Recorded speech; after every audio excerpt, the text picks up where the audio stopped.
علماء کرام نے قرض کی 3 قسمیں بتائی ہیں۔ پہلی قسم کا وہ قرض ہے جو مرض الموت سے پہلے میت کے اقرار اور گواہوں کی شہادت سے یا عام مشاہدے سے ثابت ہو۔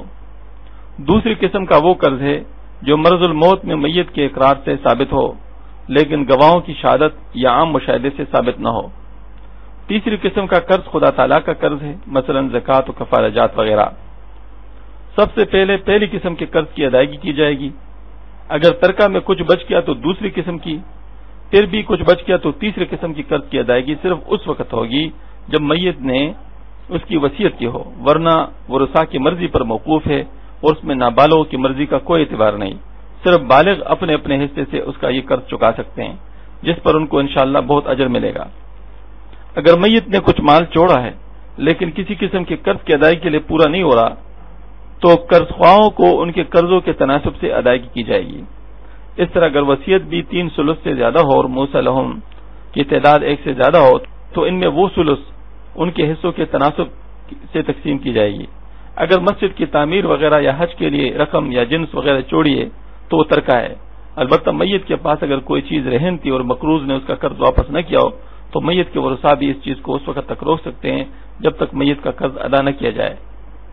زوجہ کا مہر بھی میت پر قرض ہے، اس کو ترکہ سے مہر دلوایا جائے گا۔ میراث کے موانع، یعنی وہ چیزیں، وہ وجوہات جس کی وجہ سے کوئی شخص میراث سے بالکل محروم ہوتا ہے۔ اس میں سب سے پہلے غلامی ہے۔ اگر کوئی شخص غلام ہے تو وہ اپنے مال کا مالک نہیں ہوتا بلکہ اس کا مالک اس کے مال کا مالک ہوتا ہے، لہذا غلام کو میراث دینا یہ اس کو مالک کو دینا ہے جو کہ فی الحقیقت وارث نہیں ہے، لہذا غلام میراث نہیں پا سکتا۔ قتل یہ جو ہے یہ بھی میراث سے محرومی کے سبب ہے۔ اگر کوئی شخص، کوئی بدبخت اپنے جو جس سے وہ میراث لے رہا ہے، جو میت ہے، اس نے قتل کر لیا تو اس میت کے جس کا وہ قاتل ہے وہ میراث کا حقدار نہیں ہے۔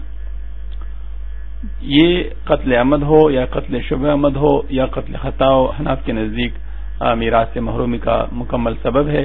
البتہ مالکیہ کے نزدیک صرف قتل عمد یہ میراث سے محرومی کا سبب ہو سکتا ہے، جبکہ شافعی کے نزدیک ہر قسم کا جو قتل ہے وہ میراث سے محرومی کا سبب ہوتا ہے، اور حنابلہ کے نزدیک وہ قتل جس سے کفارہ یا قصاص واجب ہوتا ہو میراث سے محرومی کا سبب ہو سکتا ہے۔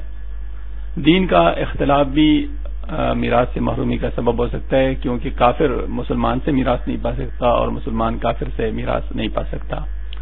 وطن کا جو اختلاف ہے یہ بھی میراث سے محرومی کا سبب ہے۔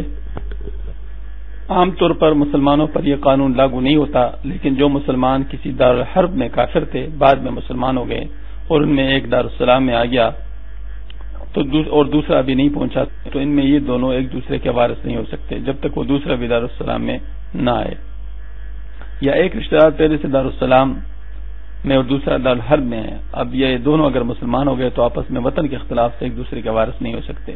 جن ممالک میں آپس میں امن مفقود ہو ان میں بسنے والے کافر ایک دوسرے کے وارث نہیں ہوتے۔